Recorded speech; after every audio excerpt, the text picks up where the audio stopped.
Imana ihabwa icyubahiro ko turi amahoro. Imana ishimwe ko idushoboje kongera kubyukira imbere yayo kugira ngo tuyitambire ibitambo by'amashimwe. Icyo numva mu mutima wanjye nkuko nabivuzeho ku munsi w'ejo nuko iki cyumweru cyo gusenga iyi minsi 7 yo mu cyumba cyo hejuru yatubera iminsi yo kongera kugira amashimwe mu mitima yacu. Intwaro ikomeye Satani arimo akoresha muri iyi minsi ni ugusenya igicaniro cy'amashimwe mu mitima yabera. Rero wowe nanjye turaba dusenga kugira ngo twongere twubake cyangwa dusane igicaniro cy'amashimwe. Amashimwe ni intwaro mu buryo bw'umwuka, umunezero w'agakiza ni intwaro ikomeye mu buryo bw'umwuka. Kuyinyagwa rero ni ukwamburwa intwaro ikomeye turwanisha duhangana na Satani. Iyo kwizera Imana kwacu kuri hejuru iyo gutoshye byanze bikunze bitubyarira umunezero w'agakiza.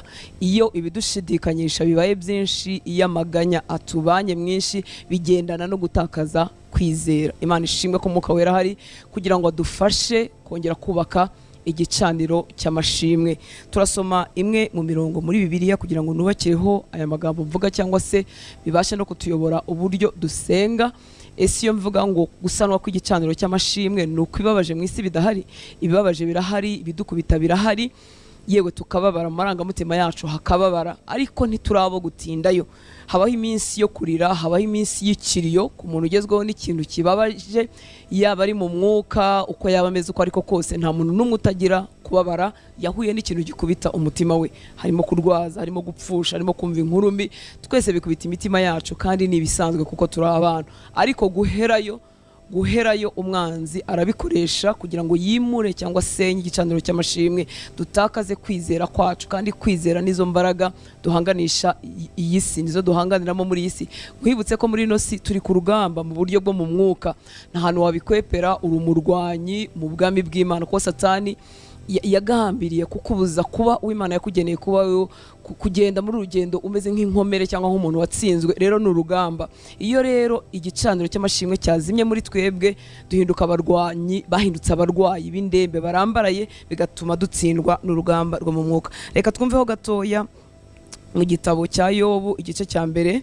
Ndasoma ahantu hareho gatoya kuva ku murongo wa 1 kugeza ku murongo wa 12 kugira ngo umenye uko ukwiriye gusenga no kurwana kukubaka igicaniro cy'amashimwe mu mutima wawe, kikakubera imbaraga n'intwaro ikomeye mu mwuka.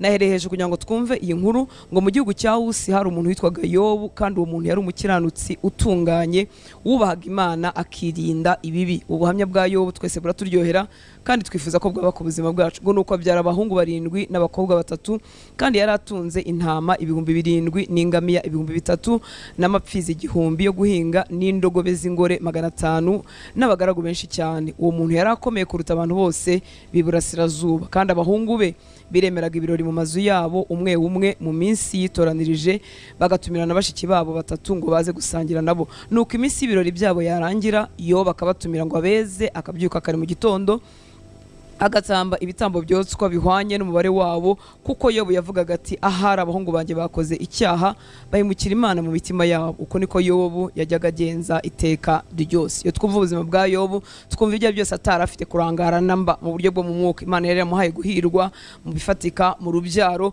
kandi agakomeza gutoza urubyaro rwe kubaha Imana, ndetse ngo agatamba n'ibitambo ku buzima bwabo, atari nuko yabonye bacumuye, ahubwo ngo akibaza ngo aharaho mu mitima yabo baba bahemukiye Imana.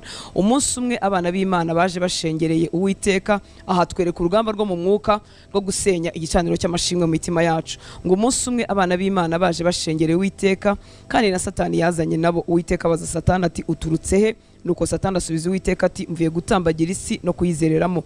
Uwiteka arongera abaza Satani ati mbese witegereje umugaragu wanjye Yobu, yuko ari ntawe uhwanye nawe mu isi, ko ari umukiranutsi utunganye, wubaha Imana kandi akirinda ibibi? Maze Satani asubiza Uwiteka ati ariko se ugira ngo Yobu yubahira Imana ubusa?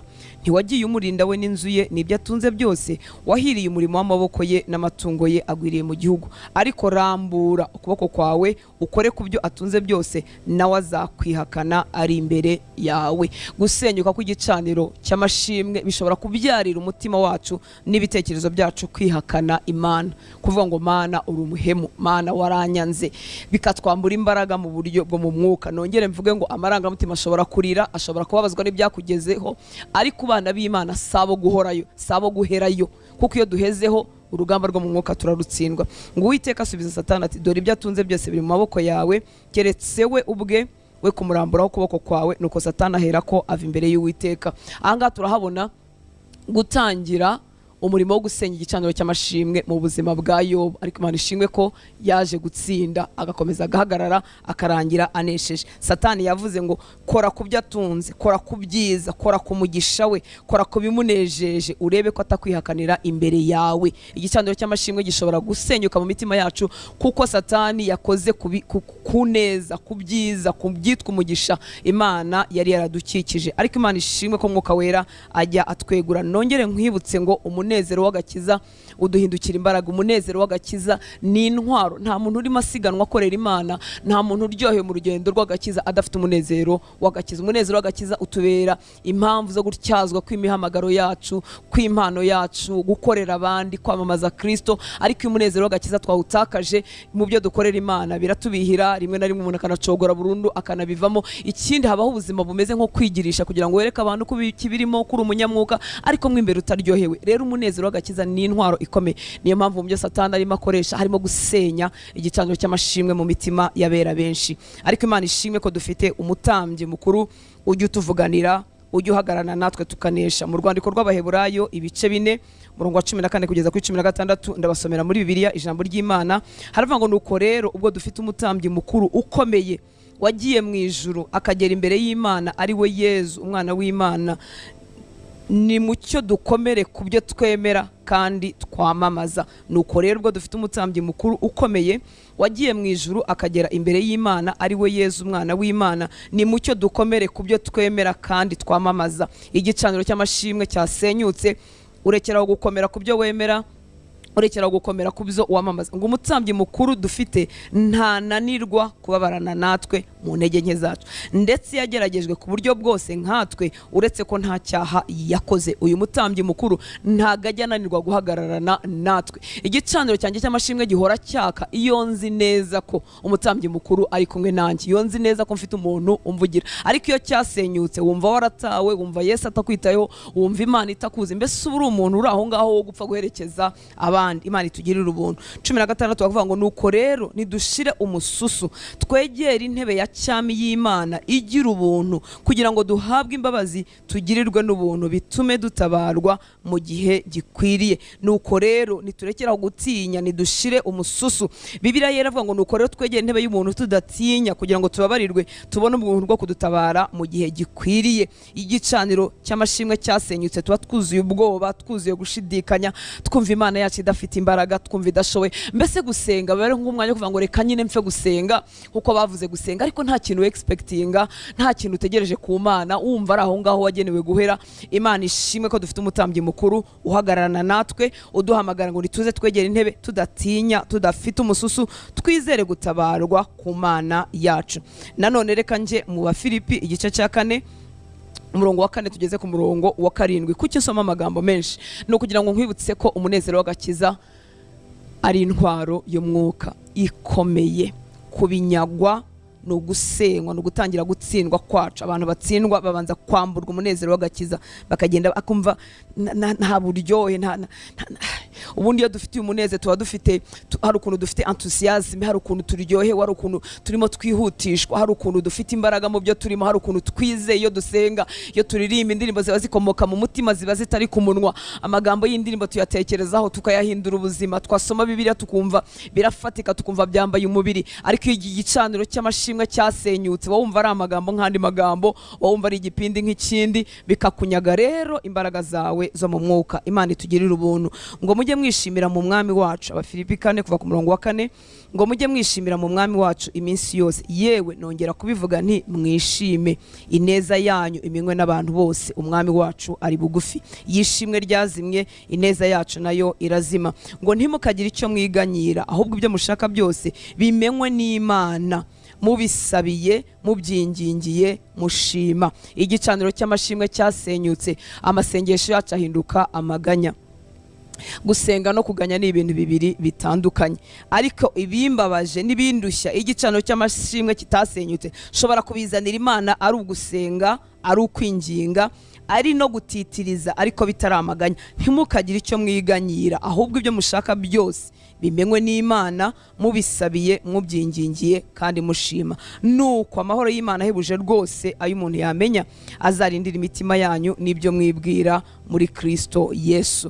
Iyo igicaniro cy'amashimwe cyongeye gusanwa, amahoro aragaruka. Iyo usenga nta mahoro, iyo urugendo rw'agakiza rwashizemo amahoro y'ubumana, igicaniro kiba cyarasenyutse, ariko Mwuka Wera arahari kugira ngo yongere adusane. Muri biri jambo ry'Imana avuga ngo mugumye kwishimira muri Nyagasani. Reka mbisubiremo, ni mwishime. Ineza yanyu imenywe n'abantu bose, Nyagasani ari hafi kugaruka. Ntimukagire ikibahagarika umutima, ahubwo igihe cyose mumenyesha Imana ibyo mukeneye, muyisaba, muyinginga kandi muyishimira. Bityo amahoro y'Imana asumba kure ubwenge bw'umuntu arindire imitima yanyu n'ibitekerezo byanyu muri Kristo Yesu. Ibitekerezo byanjye n'umutima wanjye, cyangwa n'umutima wawe n'imitima yacu birindirwa, iyo birindiwe muri Kristo Yesu, amaganya ntago abyinjiramo. Igicaniro cy'amashimwe kirasanwa, nkaba nababara mu marangamutima, ariko simperayo. Kandi iyo nsenga iyo niringiye, iyo nizeye ko ifite imbaraga zo kuntabara. Imana yacu itugirire neza.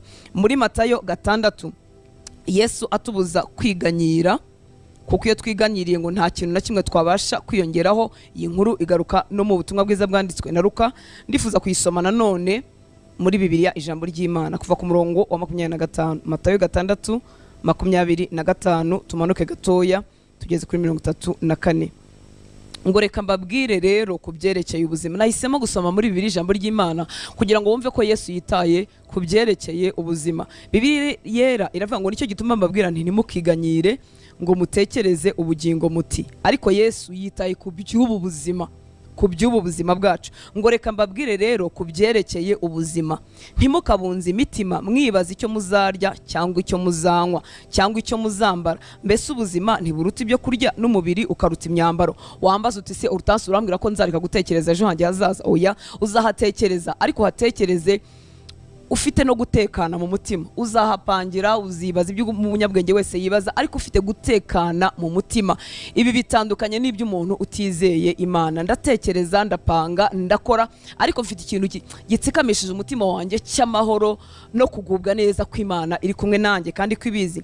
Ngo nimurebe inyoni ntizibiba, ntizinasarura. Mwibuka ko Yesu yatangije ikiganiro avuga ngo mureke tuvuge ibyerekeye ubuzima, mureke mbabwire ibyerekeye ubuzima. Ntago we nanjye tuzi ibyerekeye ubuzima kuruta uwabuhanze, kuruta uwabayeho cyangwa udafite itangiriro n'iherezo, kuruta ugenga byose. Hari igihe dushaka kubitekereza mu buryo bwacu, kandi uburyo bwacu nibwo butwica, nibwo buduteje ibi stress bitarangira, nibyo biduteje agahinda kadashira, nibyo biduteje umuhangayiko mwinshi. Ariko reka nkubwire ngo ntago uzatekereza iby'ubuzima ngo urushe ubwenge nyiri guhanga ubuzima. Reka rero twemere ibyo avuga, tubigenderemo. Igicaniro cy'amashimwe cyongere gisanwe mu mitima yacu, uzaryoherwa mu rugendo. Kandi sindimo gusaba kubyigirisha, mwibuke ko twahawe ubutumire bwo kwegera intebe y'ubuntu kugira ngo duhabwe imbaraga zidushoboza. Singusaba kubyigirisha, kuko niyo umuntu abyigirishije ntibimumara mu icyumweru, bimumaramo akanya gatoya mu gihe cy'indirimbo no gusenga, ariko mu kanya kabitakaza. Turasaba ahubwo Umwuka Wera kugira ngo adufashe kubaka igicaniro cy'amashimwe gihoraho. Ngo reka mbabwire rero ibyerekeye ubuzima, ntimukabunze imitima mwibaza icyo muzarya cyangwa icyo muzanywa cyangwa icyo muzambara. Mbese ubuzima ntiburuta ibyo kurya, n'umubiri ukaruta imyambaro. Nimurebe inyoni ntizibiba, ntizinasarura, ntizihunika, nyamara so uri mu ijuru arazigaburira. Mbese ntimuzirusha agaciro cyane? Ninde muri mwe wakongera nibura akanya na gato ku gihe azamara kubera ko yabungije imitima? Niki gituma rero mubunza imitima mwibaza icyo muzambara? Mwitegereze ukuntu indabyo zo mu gasozi zikura, nta murimo zikora, nta n'imyenda ziboha. Nyamara mbabwire ko na Salomo mu bukire bwe bwose atigeze arimba nka rumwe muri zo. Ese Imana itubwira kwitegereza uburabyo ibitubuza gukora imirimo? No. Umuntu ashobora gukora imirimo ndetse akabira n'icyuya akanaruha mu mubiri ariko mu mutima hatarushye, ariko biragatsindwa n'Uwiteka kuruha mu mutima. Kuruha mu mutima niko gusenyuka ku gicaniro cy'amashimwe. Ngo nyamara mbabwire ko na Salomo mu bukire bwe bwose atigeze arimba nka rumwe muri zo. None se mwa bantu bafite ukwizera guke mwe, ubwo Imana yambika ityo ibyatsi byo ku gasozi biba biriho none ejo bakabicana, ntizabarushirizaho cyane? Ntimukabunze imitima rero mwibaza muti tuzarya iki, cyangwa muti tuzanywa iki, cyangwa muti tuzambara iki. Reka ngerekeho ngo tuzabaho gute, tuzashaka ryari, umugabo azava he, umugore azava hehe, inzu izava he, amafaranga azava he, akazi kazava he. Ibyo byose ni ukubunza umutima, kandi Data arabizi ko tubikwiriye. 32 akavuga ngo ibyo byose abanyamahanga batazi Imana nibyo baharanira. Abanyamahanga batazi Imana nibyo baharanira, nyamara so uri mu ijuru azi ko mubikeneye uko bingana.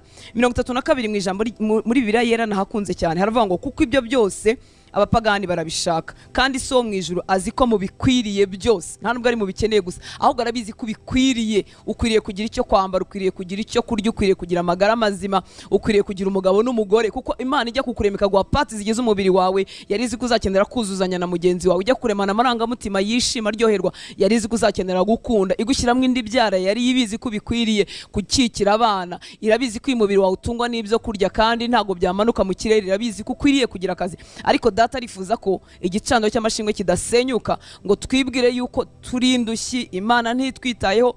Uzaba unyazwe intwari ikomeye mu buryo bwo mwuka. Data wo mu ijuru azi ko tubikwiriye, nta nubwo ari ko tubikeneye gusa, ahubwo turabikwiriye. Buryo ukwiriye ibyiza. Imana itugirira ubuntu. Ngo ibyo byose abanyamahanga batazi Imana nibyo baharanira, nyamara so uri mu ijuru azi ko mubikeneye uko bingana. Ahubwo mbere ya byose muharanire ubwami bw'Imana no kuyitunganira, bityo n'ibyo bindi byose nabyo muzabihabwa. Nuko rero ntimukabunze imitima mwibaza ibyejo, kuko ibyejo bibara abejo. Ingorane za buri munsi zihagije ku bwawo. Ndifuza ko dusenga, tudispoza, tutegura imitima yacu kukongera gusanwa cyangwa se kubakwa igihe kitigeze kinahaba. Hari umuntu akizwa ariko ntiyigira agira uyu munezero turimo tuvuga. Kubakwa kw'igicaniro cy'amashimwe mu mitima yacu, kubera iki? Ni intwari ikomeye mu mwuka izagufasha kugenda wigira imbere. Ntago umuntu ashobora kugira kwizera kuzima ngo utoshye ngo abadafite n'igicaniro cy'amashimwe muri we. Ni ibintu bigendana. Iyo cyasenyutse amaganya yafashe umwanya wa mbere, kwizera kuba kwakubiswe hasi. Kandi kwizera ni intwaro ikomeye tubasha kuzimisha imyambi ya wa mubi yaka umuriro.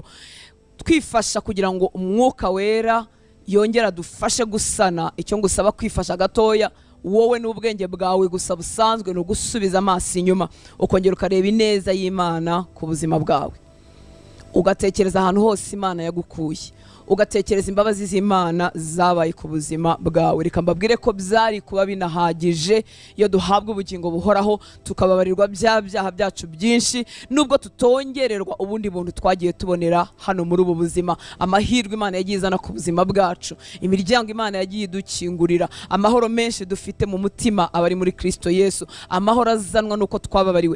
Dufite impamvu ibihumbi zo gushima Imana. Ndagira ngo utoze ubwenge bwawe. Ni koko dufite mu mwuka aho dusabanira n'Imana, ariko Imana izakorera mu bwenge bwanjye. Uko mfashe umwanya wo kwibuka ineza y'Imana mu buzima bwanjye, bigenda binyunyuza, byambura imbaraga ibyaramaganya yanjye. No kuvuga ngo mfite ibintu ndimo nsaba Imana ntarageraho, yaba mu bugingo bwanjye, ibyo nifuza kwikora mu mwuka wanjye, ibyo nifuza kwikora mu bantu tubana no mu bantu bazengurutse no mu muryango wanjye, ibyo nifuza kwikora mu iterambere ryanjye. Ariko gusubiza amaso inyuma nkabona urugendo maze iminsi ngendanamo n'Imana, nkabona ibizaha Imana yankijije, nkabona imbaraga zo mu mwuka yampaye n'urugendo tugendanye, nkabona ubusobanuro buke buke ngenda nogerwa mu mwuka. Ibyo byantera kwiringira ko n'ibindi biri imbere izabikora. Subije amaso inyuma nkareba ineza y'Imana mu bifatika, nkareba uko Imana yanyambitse nuko yangaburiye. Byantera kwiringira ko n'ibindi ndimo nyisaba uyu munsi nabyo izabikora. Ndebye uko Imana igendanye nanjye iyi myaka yose, ko Imana yamfashe ikankomeza, na sitari kambyutsa. Byama kwiringira ko n'urugendo ruri imbere Imana izakomeza kubana nanjye. Ndagira ngo ukoreshe ubwenge bwawe wibuka ineza y'Imana biragushoboza kongera gusanwa no kubaka ku gicaniro cy'amashimwe, bigutere kwingira ko Imana yabanye nawe nubwo warize ariko warongera urabyuka, nubwo waba warababaye ariko uracyariho, nubwo waba wararwaye ariko haracyari ibyiringiro kuko uracyahumeka, nubwo haba hari ibintu byakuweho bitashishobora no kugaruka ariko hari ibindi Imana yaguha, umutima wawe ukongera ukuzura umunezero. Koresha ubwenge bwawe busanzwe usubire inyuma wibuke ineza y'Imana kugira ngo igicaniro cy'amashimwe cyongera gisanwe, Satani ntakunyage nkuko yari ashaka kunyaga Yobu. Urugamba twarwumvise, yaravuze ngo Mana arambura ukuboko kwawe ngo umukoreho, ukore kuri ibyo byose wamuhaye. ngo ese Yobu agushimira ubusa? Wamuhaye kubyara, wamuzengurukije amatungo, wamuhaye gutunga, ese wagize ngo Yobu akwizera ku busa? Ariko rambura ukuboko kwawe bikoreho gatoya urebe ko atakwihakanira imbere yawe. Ntabwo tuzihakana Imana, ibitinze biratinze ariko hari ibyo Imana yakoze byadutera kwiringira ko n'ibindi zabikora. Ndakwinginze ntiwemere ko igicaniro cy'amashimwe gisenyuka mu buzima bwawe. Reka dufatanye gusenga no gushima no gusubiza amaso inyuma. Ushobora gusengana nanjye, ushobora gufashwa n'icyo nsenze ugashyiramo icyawe, si ngombwa ngo bibemeze kimwe 100%. Impamvu dusengera imbere ya kamera no kugira ngo dushyigikirane, no kugira ngo igicaniro cyazimye cyongere cyake, no kugira ngo tugirirane umumaro. Nanjye nakabaye mfukama ngasenga nyenyine ko mfite ibintu byinshi mvugana n'Imana ntari imbere ya kamera, ariko naje kugira ngo dutyazanye, naje kugira ngo amashimwe yongere atembe mu mutima wawe, naje kugira ngo igicaniro cyasenyutse mu buzima bwawe, cyasenyutse mu muryango wawe cyongere cyubakwe, cyongere gisanwe. Hanyuma dukomeze urugendo turi ingabo zidatsindwa, dukomeze urugendo turi ingabo zikoreshwa n'Imana muri iki gihe cya nyuma. Data tuguhaye icyubahiro, turagushimira ubuntu wanaduhaye nyaguhora ku ngoma bwo kongera gusenga, bwo kongera kuvugira imbere yawe. Uyu mugisha w'igitangaza Uwiteka Mana Nyiringabo niwo uhamagara abantu kugira ngo basenge. Mwuka wera utabivugiye mu mitima yacu, imibiri yacu ikunda kudamarara, ikunda kuryama, ikunda kuruhuka, ariko warakoze kubw'ubutumire bwo kuba imbere yawe. Twaje imbere ya ntebe y'ubuntu Mwami w'abantu, twaje tudafite umususu, twaje tudafite ubwoba, tuzi ko ari wowe imbaraga zacu, wowe wabanye natwe mu bihe byatambutse. Ntabwo watangiye umurimo muri twebwe kugira ngo uwucire hagati. Ni wowe nkesha kubabarirwa mukunzi mwiza, ni wowe nkesha amahoro y'agakiza, ni wowe wambabariye bya byaha byinshi. Wowe watangiye urugendo muri njyewe, ntiwenda kurucira hagati, ntiwenda kururangiza rudashoje. Utamurikiye umwami, utamuritse imbere ya Data. Wowe wanyogesheje amaraso menshi, wowe warwanye intambara nyinshi kugira ngo mboneke, wowe witanze ku musaraba kugira ngo mboneke, wowe wirengagije isoni z'umusaraba kugira ngo mbabarirwe ibyaha, ngo wirengagije isoni z'umusaraba ngo bitewe n'ibyishimo byagushyizwe imbere. Warebaga bazakizwa nanjye ukambonamo, warebaga bazababarirwa nanjye ukambonamo, ngo bigutera kwirengagiza isoni z'umusaraba n'ikimwaro cyawo. Dore ko byari bikwiriye ibivume, byari bikwiriye abagizi ba nabi, ariko wemera urwo rupfu ku musaraba kubw'ibyishimo byagushyizwe imbere. Ntabwo we watangiye umurimo mwiza muri njyewe wenda kuwucira hagati, ahubwo umugambi wawe ni ukuzamurikira Imana Data, ni ukuzaba muri babera benshi, babandi bakuye muri irya mibabaro, babandi uzirata kuri urya munsi, babandi uzamurika ukavuga ngo abangaba ni babandi bavuye mu bise by'amaraso yanjye. Urakoze kutatangiye umurimo mubera ngo uwucire hagati nyaguhora ku ngoma. Nzamutse imbere yawe n'amashimwe, n'aba bahungu n'abakobwa, abo wawariye bya byaha byinshi, abo wakijije umuriro w'iteka, abo wakuye mu irimbukiro. Warakoze kutwimura ukadukura mu bwami bw'umwijima ukatujyana mu bwami bw'umucyo bw'umwana wawe ukunda cyane. Uko niko twakunzwe tutarabo gukundwa, uko niko twababariwe tutari dukwiriye imbabazi. Twaguhikiwe Uwiteka Mana Nyiringabo, ndasenze nyaguhora ku ngoma ngo ayo mashimwe y'icyo cyonyine, ayo mashimwe yo kuba twarababariwe, ayo mashimwe yo kuba twaracitse umuriro w'iteka, ntasibangane mu mitima y'abababariwe, ntasibangane mu mitima y'abera, ngo ahinduke akantu gato. Ayiwe akantu karensi nyifiya, akantu gasa nkaho ntacyo kavuze, akantu gasa nkaho ntacyo kamaze. Byaragusabye kujya ku musaraba. Uyu munsi nkaba nitwa umwana w'Imana, nkaba ndi umuvandimwe wa Kristo, nkaba nkunzwe nk'uko Data yakunze Kristo. Reka Uwiteka Mana Nyiringabo ubigaruremo ubuzima mu mitima yabitakaje, bimeze nk'inkuru, bimeze nk'amagambo asanzwe, bimeze nk'ibidafite ubuzima. Reka ubigarure mu mitima yatakaje ubwo buryohe bw'agakiza, yatakaje uwo munezero w'agakiza. Igicaniro cy'amashimwe kimwe cyasenyutse, cyasenyuwe n'amagara y'isi, cyasenyuwe no kubunza imitima, cyasenyuwe no guhangayika nkaho tudafite data. Ababyeyi bo mu isi bashugurikira abana babo, ababyeyi bo mu isi basigira abana babo iminani, ababyeyi bo mu isi basigira abana babo imigabane, ababyeyi bazima bakora batekereza ibyo bazaha abana babo. Nankanswe data mwiza, nankanswe data udahinduka, utagira igice cyo guhinduka, data wuzuye ubwiza n'imbabazi, data wuzuye kugira neza. Urakoze kuko tutari imfubyi, urakoze kuko dufite data. Abadata bo mu mubiri bajya bapfa bagasiga abana babo bakiri abana, bajya bagira intege nkeya se bagata nabo babyaye, cyangwa bakiyihakana abana bakavukana amaganya n'imiruho kuko badafite base. Yo ariko wowe ntufite itangiriro n'iherezo, wowe ntupfa, wowe ntusaza, ahubwo uhora udutegeye amaboko mu mbabazi zawe. Uhora wifuza ko abana wabyaye bakumenya, uhora wifuza ko abana ubyara bagaruka mu rugo. Uwiteka Mana Nyiringabo, tuguhaye icyubahiro kuko tutari ibibyarwa, tuguhaye icyubahiro kuko tutari abana, tutari imfubyi, kuko tutari abana bo mu muhanda badafite kireberera. Watuzanye mu rugo rwa data, watuzanye mu ntama, watuzanye mu rwuri. Dufite aho turi, dufite aho twogerezwa, dufite aho dutunganirizwa, dufite aho duhabwa ibyo kurya, dufite aho twitaweho. Ubuzima bwacu buri imbere yawe iteka. Urakoze Papa, reka icyo gicaniro cy'amashimwe cyuko twavutse, cyuko twagizwe abana, cyongere gisanwe mu mitima y'abahungu n'abakobwa bawe Papa. Nguhaye icyubahiro, ngushyize hejuru. Dore Satani yarambuye ikiganza, azimya amashimwe, asenya amashimwe mu buzima bw'abana b'Imana bagezweho n'ibibabaza umubiri. Bamwe bararwaje, abandi barapfushije, abandi bagezweho n'indwara zikomeye, abandi barashonje, abandi barashomere, ibintu bitandukanye bikora ku mibiri yacu. Ariko Uwiteka Mana Nyiringabo, ntago byacitse kontrole yawe, byose urabizi, byose urabigenga. Reka amaso ye yongere yunamuke, amaso akurwe kubimuriza, amaso akurwe ku kiriyo gitinze. Niko ko umuntu yagenewe iminsi yo kurira, n'iminsi yo gukora ikiriyo, n'iminsi yo kubabara, ariko ntiturabo guherayo, ntiturabo guherayo. Reka igicaniro cy'amashimwe gisanwe mu buzima bwe, maze akurwe mu gahinda gatinze, maze akurwe mu mabara utinze. Ngo dore twahemukiwe n'abantu, erega nabo n'abanyantege nkeya, erega umuntu atanga icyo afite. Reka umwunamure Nyaguhora ku ngoma, si iminsi yo guhetama byiteka, si iminsi yo kunama byiteka. Dore imibiri yagiye duhinduka Nyaguhora ku ngoma, hakavuka mu indwara zimeze ukuntu, ariko si ibyo guherana umutima we, si ibyo guherana ibitekerezo bye, si ibyo guherana umwuka we. Reka yunamuke aguhanga amaso, wowe Jehova, wowe Jehova Jaire, wowe wirongera, wowe ukiza indwara, wowe Jehova Rafa. Ese Mwami, iki gicaniro kitubatse yakongera guhura n'imbaraga zawe gute? Reka Uwiteka Mana Nyiringabo mwongere guhurira kuri icyo gicaniro, maze ubuzima bwe busanwe, amaso ye yunamuke, akurwe kubimurusha,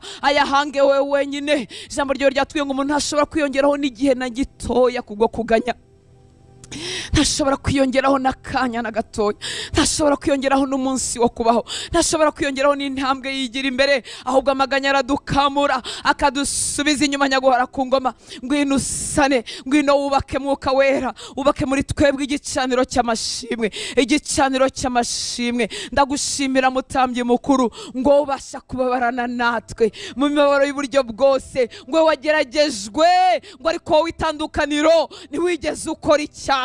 Mu kugeragezwa kwacu, mu kugosorwa kwacu, twebwe tujya dukora ibyaha tugacogora, ngo ariko wowe wageragejwe usogongera imibabaro yose umwana w'umuntu ashobora gusogongera, ngo ariko wowe ntiwigeze ukora icyaha. Niyo mpamvu tubereye Umutambyi mukuru, niyo mpamvu ubasha kutwumva, niyo mpamvu uhagarara ku bwacu. Reka Uwiteka Mana Nyiringabo yongere yumva urukundo rwawe, yongere yumva amaboko yawe, yongere amenye ko agufite nk'Umutambyi mukuru, yongere amenye ko afite kivugira, maze umunezero wongere umanuke mu mutima we. Data, tuguhaye icyubahiro. Imirimo myiza twabonye mu isi, imirimo myiza wakoreye abantu, idutera kwiringira ko natwe uzayidukorera Mwami w'aba. kuba hari aho abo wahaye kubyara bidutera kwiringira ko abategereje gukikira wabaha gukikira mwami waba. Ndasenze ngo gutinda gukikira ntibimumara imbaraga, ahubwo agatima gasubira inyuma, yibuka abahungu n'abakobwa wowe wahaye kubyara nyuma y'imyaka, bimutere kwiringira kuzabikora. Yibuke kuri Imana y'amaboko, Imana y'imbaraga, maze mwami asubizwe mu imbaraga, amenye ku munsi we nawe uhari nyaguhora ku ngoma. Abantu wakijije indwara zikomeye bidutera kwiringira kwizituri uyu munsi nazo wazikiza. Abo wagiriye neza ngo ubesha mu maze abatagira shinge na rugero bidutera kwiringira neza ko natwe uzaduha hacu. Abo watabaye mu buhamya twumvise, abo watabaye mu byo twasomye mu ijambo ryawe bidutera kwiringira neza kuri Imana ishobora byose, ukaba uri Imana itarobanura ku butoni. Mu maso hacu mwami harakeshwa n'imirimo yawe n'ibitangaza byawe, harakeshwa n'ibyo uri byo n'uwuriwe Uwiteka Mana Nyiringabo, uwuriwe n'akamero kawe n'imbaraga zawe n'ubushobozi bwawe no kwera kwawe no kutananirwa kwawe bidutera kwiringira neza ko ibituzengurutse ubirusha amaboko, kubirusha imbaraga, kwiyuvuze gusa bihinduka itegeko bikaremwa, ngo ubasha gukura mu busa, ubasha gukura mu busa, uhamagara ibitariho nk'ahari ibiriho. Kamere yawe, imbaraga zawe, uwuriwe biradutera kwiringira ko ibiduhagaze imbere bifite imbaraga nkeya kandi ko bitakunaniranya guhora ku ngoma.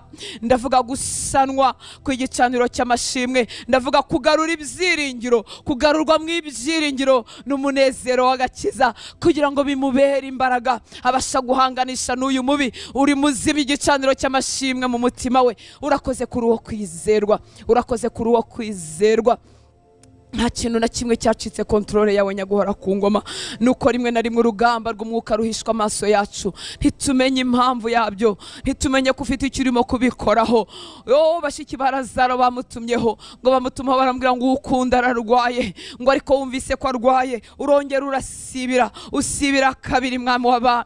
Bashiki ba Lazaro ntago bamenye ko wasibiye ubizi, nta nubwo bamenye ko ugiye kwerekana ikindi cyubahiro cyawe kugira ngo abantu bongere bakwizere. Ariko haserutse ntiwatinye ko yanutse yaboze umubiri umeze nabi, ahubwo mwami warahamagaye abiritsaba, warahamagaye abamuzima, ndetse wabwiye abigishwa bawe ngo ndanezerewe ko ntari impari mu burwayi bwa Lazaro, ndanezerewe ko ntari ndiyo, kugira ngo noneho mwizere. Mwami washimye ko mu maso yacu tutamenya ibikorwa mu isi yo mu mwuka byose, kuko bimwe byadutera ubwoba, kuko ibindi byadutera gushidikanya, kuko ibindi biturusha imbaraga. Ariko teza imitima yacu kukwizera mu byo tureba n'ibyo tutareba, mu byo twumva n'ibyo tutumva. Teza imitima yacu kukwizera kubw'ibyo dusoma mu ijambo ryawe, kubw'ibyo wakoreye abera hirya no hino, kubw'ibyo natwe wadukoreye. Iyo dusubije amaso inyuma mwami waba, hari ibikombe watuminuye, hari imisozi waduhaye kurenga, hari ubutabazi twakubonyeho, hari amarira wahanaguye ku maso yacu, hari ibyo twasengeraga tugeze aho turaruha, bimwe biraducogoza, ariko bukeye tubibona tubihagazemo mwami waba. Reka ibyo byose bimubera impamvu yo kongera kukwizera, reka ibyo byose bimubera impamvu yo kongera gusanwa ku gicaniro cy'ishimwe mu mutima we nyaguhora ku ngoma. Urakoze data, uri uwo kwizerwa mbyumva cyangwa ntabyumva, uri uwo kwizerwa mbizi cyangwa ntabizi. Ugira igihe ukorera mu ibintu, ugira igihe ukorera mu ibintu, ugira igihe witsamurura. Ijambo ryawe ryarambwiye ngo hari kurira kwararira umuntu, ariko mu gitondo impundu zikavuga. Ubaka igicaniro kidasenyuka mu mutima, umuhinguze mu bitondo by'impundu, umuhingutse mu bitondo by'impundu.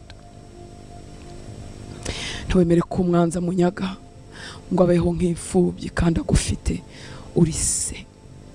Ibyo bituganyisha ngo nibyo biganyisha abapagani n'abatazi Imana, kuko batagufite, utari data, atari we bategerezaho ubutabazi, nta kuntu bataganya. Ariko turagufite nk'umutabazi. Ngwino urusha imbaraga amaganya ye, ngwino urusha imbaraga gusuhuza umutima we, ngwino urusha umutima kubunza umutima, ngwino birusha imbaraga, rusha imbaraga kubunza umutima, rusha imbaraga amaganya, rusha imbaraga ibimuganyisha n'ibimwihebesha, kuko uri uwo kwizerwa, kuko utabeshya. ntabwo beshya, uri umunyakuri, uri umunyakuri. Twagiye tubona abantu basanzwe, abantu bapfa, abantu bambaye umubiri ariko batakibeshye, kandi abo ni abantu buntu. Data urabaruta, urabarenze, ubwizerwe bwawe ntibugira akagero, imbabazi zawe ntizigira akagero, ntizirondoreka, urukundo rwawe ntirugira akagero, ntirugira akagero. Abantu beza bajya bagira urukundo, bagakunda abantu, bagakunda abo bazi nabo batazi kandi ari abantu. Urukundo rwawe ntirugira akagero. Reka amaso ye ntabiyoberwe, reka umutima we ntibiwushobere, reka umutima usogongere ku rukundo rwawe, ku neza yawe, ku mbabazi zawe zitagira umupaka, ku mbabazi zawe zidashira.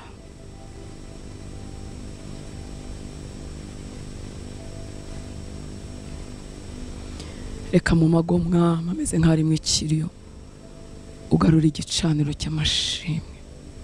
Reka mu mitima y'abahungu n'abakobwa barimo gupfa gusenga, barimo gupfa guterana, barimo gupfa gukora inshingano, ugarure mu gicaniro cy'amashimwe.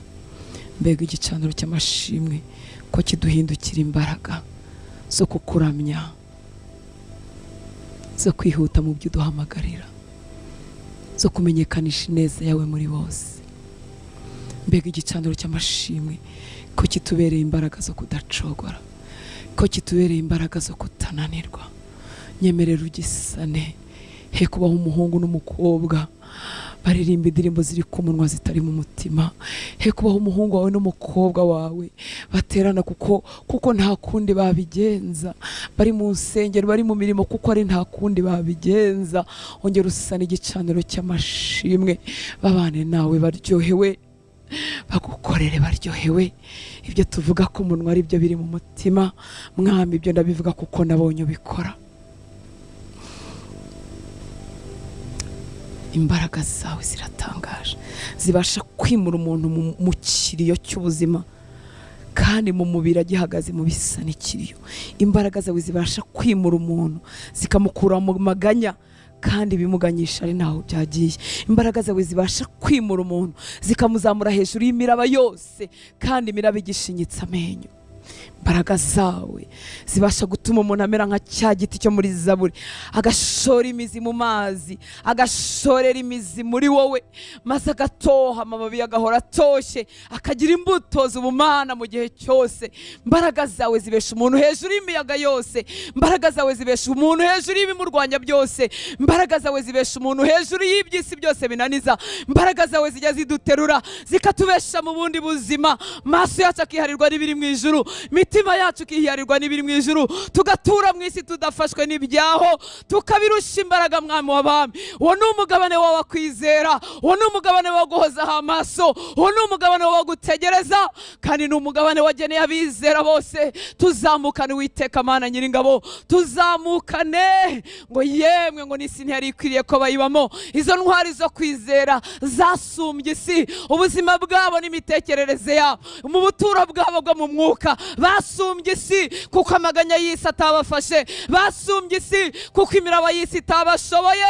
Ibyo ujye bidukorera Uwiteka Mana Nyiringabo. Zamura igicaniro cy'amashimwe mu mitima y'abahungu bawe n'abakobwa bawe, kuko uri uwo kwizerwa, uri uwo kwizerwa mu nzira zawe zose, uri uwo kwizerwa mu maso yanjye bisa nkaho byatinze, uri uwo kwizerwa mu mitekerereze yanjye no mu bwenge bwanjye bugufi bisa nkaho bitazakoreka. Urakomeza ukaba wo kwizerwa, uri wo kwizerwa. Imipangu yanjye n'inzira zanjye n'ibyo nashakaga uko byambera bitaciyemo nk'uko nabishakaga, uracyari uwo kwizerwa. Mwami w'abami, uracyari uwo kwizerwa, uracyari uwo kwizerwa. Ibyo dupanga n'ibyo tuvuga tukabivuga kuri uyu mwaka wa 2022 bitanagenze nk'uko twabivuze, uracyari uwo kwizerwa. kunezerwa kuko nasanze iteka ibyo mfitiye biba biri beta biri byiza kurusha imipango y'uburyo bwose nakwipangira. Nasanze imigambi yawe ari myiza kurusha iyo nakwipangira.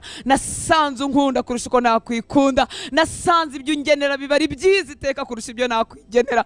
Haba abahungu n'abakobwa kunezererwa mu gituza cyawe, haba abahungu n'abakobwa kwigwandika mu gituza cyawe, maze bimare amaganya arimo akamura imbaraga z'umwuka zabera benshi, bibamare gusuhuza umutima kurimo kumunyaga ibihe bye byiza byo gusenga, kurimo gutuma indirimbo nziza zamufashaga zitakimufasha, birimo bimutuma nta jambo ribasha kugera mu mutima we. Ngwino ukora umurimo wawe Uwiteka Mana Nyiringabo. Erega waravuze ngo bazagenda muri ubu bwami n'abazabibasha, ngo bazaba bafite imitima nk'iy'abana batoya. Abana batoya bizera ba papa, yabo batumye ibintu bisa nk'ibigoye na papa badafite ubushobozi. Abana bicara bategereje ko ba papa bazabibasha. Nankanswe wowe papa, isi n'ibiyuzuye n'ibyawe. Abantu bose urabagenga, abantu bose urabategeka. N'iki naburira mu maso yawe? Ninde unkwiriye dukwiriye no guhuzwa wabura aho umukura, wabura uko umugenza? Ko ibitekerezo by'abantu byose bigenga, ko iyo ushatse kunshyira mu bitekerezo by'umuntu bishyiramo. Igisha imitima yacu ko kwizera, igisha imitima yacu ko gutegereza. Ndasengera abahungu n'abakobwa bari mu minsi y'imibabaro, bari mu minsi y'ikiriyo, bari mu minsi igoye. Ndabasengera kutazaheranwa nabyo. Ibyabagezaho bikiri bishya, bikiri bibisi. Ndasenze ngo ubihutishe Mwami, ubihutishe babisohokamo. Ndasengera b'iminsi y'ikiriyo yagombye kuba yararangiye mu mitima. Ndasengera b'iminsi y'umubabaro yagombye kuba yararangiye mu mutima, igasigara umuntu yibuka gusa ko yababaye, yibuka gusa ko yabuzuwe, yibuka gusa ko yahuye n'iyi nkuru mbi. Ariko igihe cyo kwimuka mu mutima cyarageze. Ndabasabira ubuntu budasanzwe, ubuntu budasanzwe kuri iki gicaniro, ubuntu budasanzwe bubaguranire. Uyu munsi bamburwa imyambaro y'ikiriyo, bamburwa imyambaro y'agahinda, nabo bambikwa imyambaro y'ibirori, imyambaro y'umunezero. Amavuta y'ibyishimo atembe mu mutima wapfakaye, atembe mu mutima wapfushije umwana, atembe mu mutima warwaje umuvandimwe, atembe mu mutima wahombye ibyahoze akora, atembe mu mutima wirukanywe mu kazi, atembe mu mutima udafite icyahagazeho uyu munsi cyamufasha mu buzima. Ariko ndasenze ngo amavuta y'umunezero mugarukemo, kuko igihe cyo gutabarwa kiraje, igihe cyo gutabarwa kiragarutse, igihe cyo kugirirwa neza kiragarutse. Ariko reka umunezero w'ubumana wicare mu mutima we nyaguhora ku ngoma, yikebuka yoberwa uko wabigenje, kuko uri Imana y'ibitangaza, uri Imana y'ibitangaza. Ngo ugaburira inyoni ukambika uburabyo, ngo ese twe ntitubirusha valeri cyane? Ese ntitubirusha agaciro cyane? Urakoze kuri Imana yacu, uri ukwizerwa. Ntabwo uri igipindi, ntabwo uri imigani, ntabwo uri ibihimbano, ntabwo waduhamagariye kudutera ibipindi ngo biri budusunike iminsi. Uri uwo kwizerwa, uriho, urafatika. Sogongeza ku kubaho kwawe ku mitima yatakaje presence yawe, imitima yatakaje ubwiza bwawe, imitima yatakaje kubaho kwawe. Wongera ubasogongeze ku kubaho kwawe. Imitima yuzuwemo n'ubwiza bwawe, wongera ubaha ikindi gice kuko ntabyo arabifite. Nasanze utwigize imbere, nasanze ubwiza bwawe bufite levels, nasanze icyubahiro cyawe gifite izindi ngero n'ibindi bipimo. Reka baryohewe n'agakiza uyu munsi, abafite umunezero w'agakiza bagize ubuntu bwo kutagutakaza, bongere bigirana imbere nawe mu bundi bwiru bwawe, mu bindi byumba by'ineza yawe, mu bindi byumba by'ubuntu bwawe, maze ababitakaje batarimo kubikurura wongere wubake, wongere ubiyereke, wongere ubahe mu buryo bw'igitangaza amavuta y'umunezero. Urakoze ko amavuta y'umunezero atazanwa nuko iby'umubiri byakoretse, urabyubaka mu buryo bwo mu mwuka n'iby'umubiri bikitaba.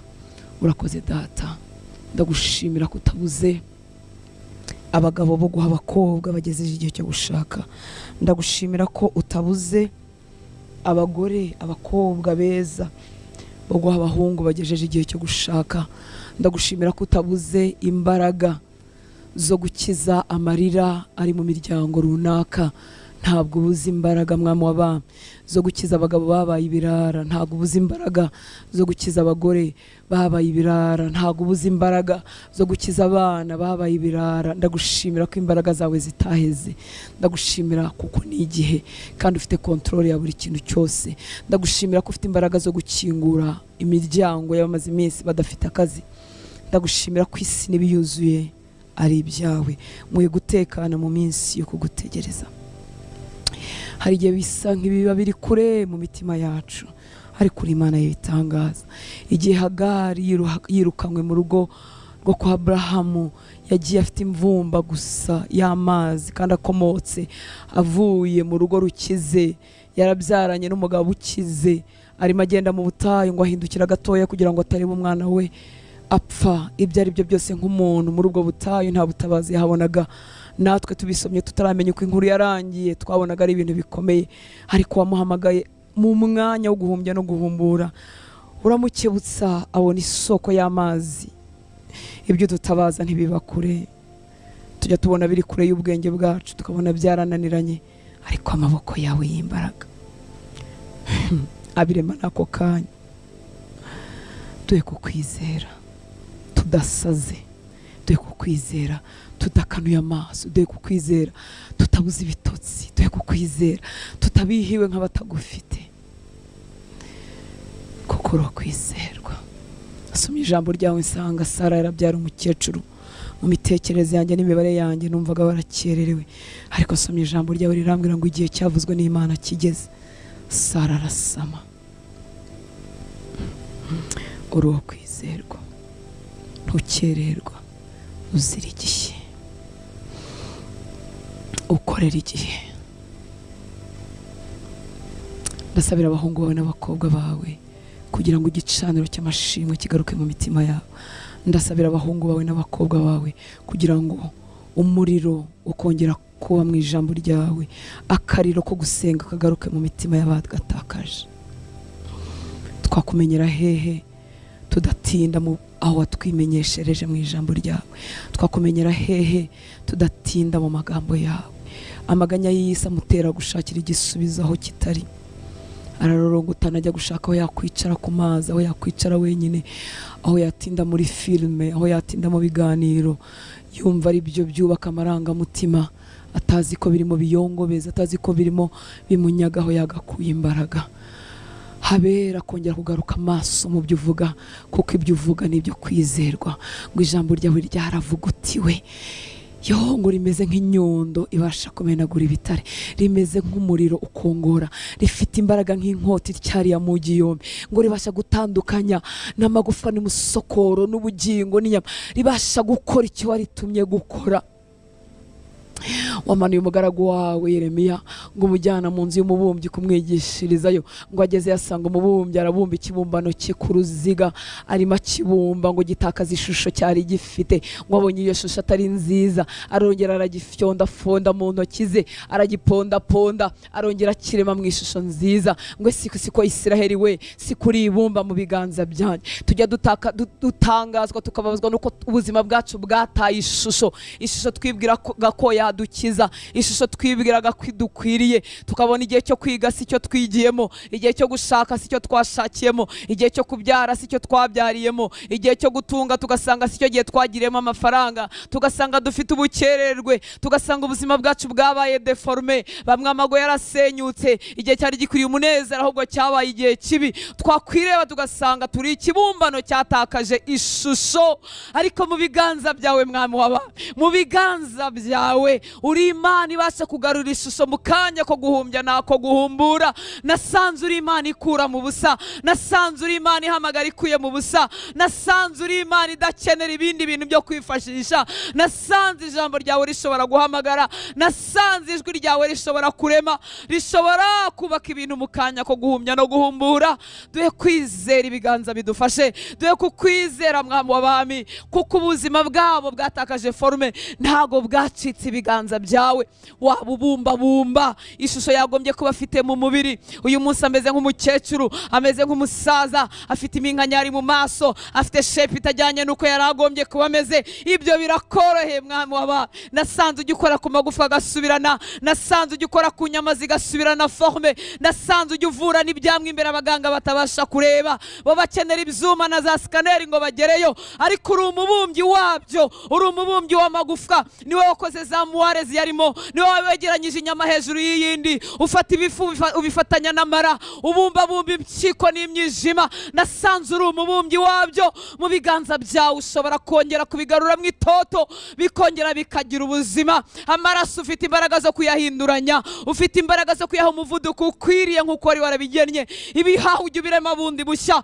ubwonko ujya ubusubiranya. Uri Imana, uri Imana, uri Imana niryo zina ryawe, uri Imana niryo zina ryawe. Uri umunyacyubahiro urenza abandi, uri umuremyi w'ijuru n'isi. Nta kikunanira Uwiteka Mana Nyiringabo. Mu mwuka we hasa nk'afite ubukererwe, wamusana uyu munsi. Inyota yo kuba mu ijambo ikaboneka, inyota yo gusenga ikagaruka, uburyohe bwo kuba mu materaniro bukagaruka, maze akongera akabumbwa mu buryo bwe mu mwuka, akongera akagira inyota, akifuza amata y'umwuka, maze agasanwa ibyara ubukererwe, maze akihutishwa mwami w'abami. Uri Imana y'ibitangaza, uri Imana igera mu bugingo ikadukiza amarangamutima yapfuye, ayishwe no gutabwa, ayishwe no kuba imfubyi hakiri kare, ayishwe no kubura urukundo ruzima, ayishwe naho twatinze hirya no hino mu byaha. Nasanze uri Imana ibasha kubisana.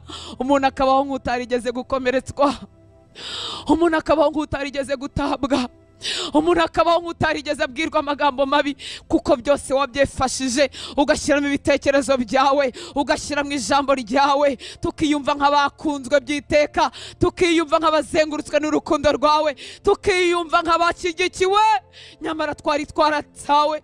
Sana mwami w'abami, sana ibyo byose umwanzi yamunyaze. Uri Imana, wamukiza, wakora kuri buri gace, wabyubaka bundi bushya.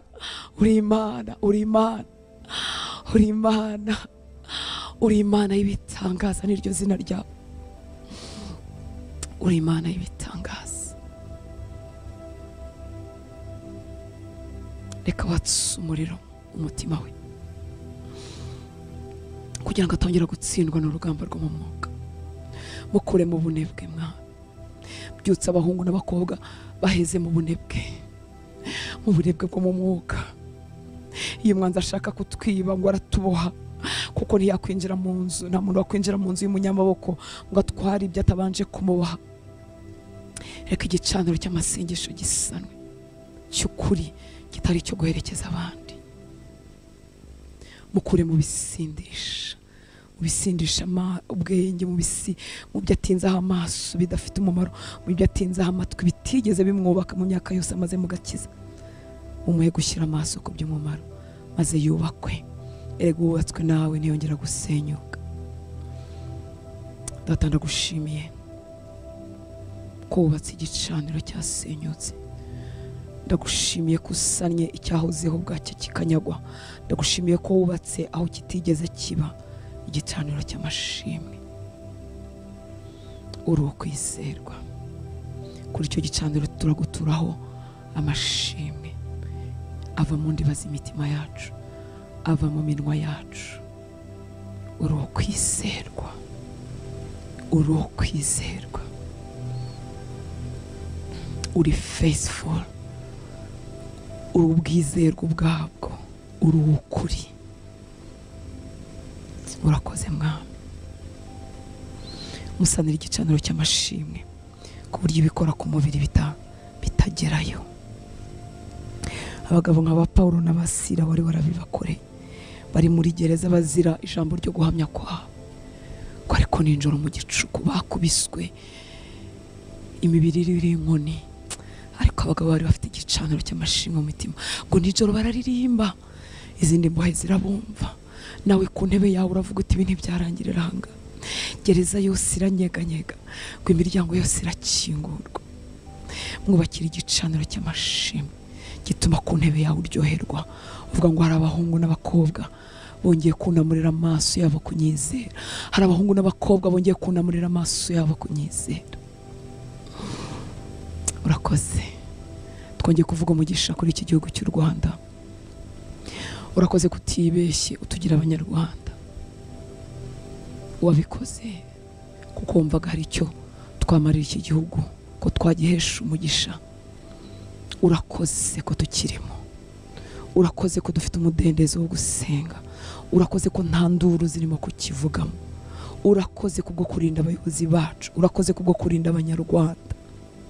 Ndasenze nyaguhora ku ngoma ngo ubushake bwawe bwime muri iki gihugu.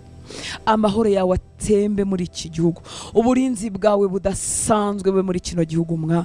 Ni koko hari ingabo zisanzwe zambaye inyama n'amaraso zishinzwe ako kazi, ariko uko Gehazi yafungutse amaso akabona izindi ngabo z'umuriro zicaye ku mafarasi y'umuriro, reka ugota iki gihugu nyaguhora ku ngoma, ukigotesha amahoro yawe. Ingabo zishinzwe kuturinda, zishinzwe kurinda umutekano w'iki gihugu, zo mu buryo bwo mu mwuka zikora imirimo yawe nyaguhora ku ngoma. Turavuga amahoro ku mbibi z'u Rwanda. Turanga kumeneka kw'amaraso muri kano karere mu izina rya Yesu Kristo w'i Nazareti. Ibikomangoma bitegetse iki kirere cy'ibiyaga bigari byo mu mwuka by'imbaraga z'umwijima byifuza kumeneka kw'amaraso, turabibuza gukora kuri ubu butaka mu izina rya Yesu Kristo w'i Nazareti. Turavuga amahoro yawe, turavuga amahoro yawe, turavuga uburinzi bwawe, turavuga kugirirwa neza nawe mu izina rya Yesu Kristo w'i Nazareti. Turaguha ibitekerezo by'abatuyobora, abayobozi bose bo mu bihugu byo muri kano karere. Bitekerezo byabo turabiguhaye kugira ngo ushyiremo ibyo ushaka,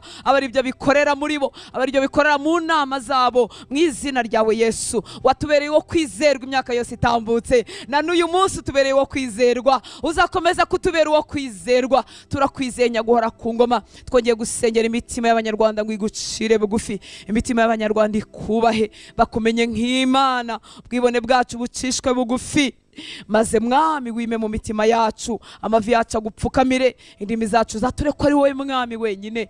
Urakoze papa, urakoze papa, icyubahiro cyose nikikugarukire. Ushimwe ubu wa mbere mu nsengero, mu matorero, mu bera, ukomeza amaboko yabo wahamagaye hirya no hino nyaguhora ku ngoma.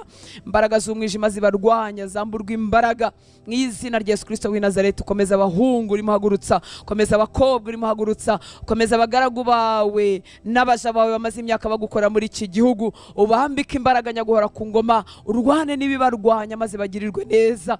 Urakoze papa, turaca intege inyigisho z'ibinyoma mu izina rya Yesu Kristo w'i Nazareti. Ibintu byose biyobya abantu, ibintu byose biyoberanya, bituma abantu batagira inyota yo kurushaho gusa na Kristo. Reka ibyo byose byamburwa imbaraga, maze mwami wime, uyobore, wireherezeho benshi, mitima ya benshi guhindukirire. Urakoze, tuguhaye icyubahiro, ni mu izina ryawe Yesu dusenze, amen. Imana ibahe umugisha, murakoze gusenga, mugira umunsi mwiza. Naho mu gitondo nanone ejo isaa 11 Mwami Yesu abahe umugisha. Wakoze kwitanga ukabyuka, kandi turi mu minsi yo gusenga no kwiyiriza ubusa. Imana iguha imbaraga mu mubiri, kandi Imana iguha imbaraga zo gukura amaso ku bitagira umumaro. Iyo umuntu ari mu bihe byo gusenga ntago yiyima ibyo kurya gusa, ahubwo ibintu byose arabigabanya. Wagabanya telefone, haba harimo amacati mu by'ukuri atihutirwa, unasubije no mu cyumweru gikurikiraho ntacyo bitwaye, ukora iby'ingenzi. Ariko bikurangaza, ibintu utindamo kandi bitubaka umwuka wawe, Imana iguha imbaraga zo kubigabanya. Ikindi, ujye utinza mu matwi yawe ibintu bikubaka mu buryo bwo mu mwuka. Biba ari akaga ko umuntu ari mu minsi yo gusenga, ariko indirimbo zasekera, nubwo ubundi umwana w'Imana atagombye kuzibamo, ariko harimo abakiri mu ntambwe zabo za mbere. Ariko ni igihe cyo gushiftinga, ni igihe cyo guhindura, ugashyiramo ibintu byubaka umwuka wawe. Ushyiramo indirimbo ziramya Imana, zivuga ubwizerwe bw'Imana. Mara umwanya wumva abakozi b'Imana bigisha ijambo ry'ukuri, ubugingo bwawe burahembuka nta kabuza. Imana iguha umugisha, umwuka wera guha imbaraga mu mwuka wawe no mu mubiri wawe. Urakoze kwitanga, ugira umunsi mwiza.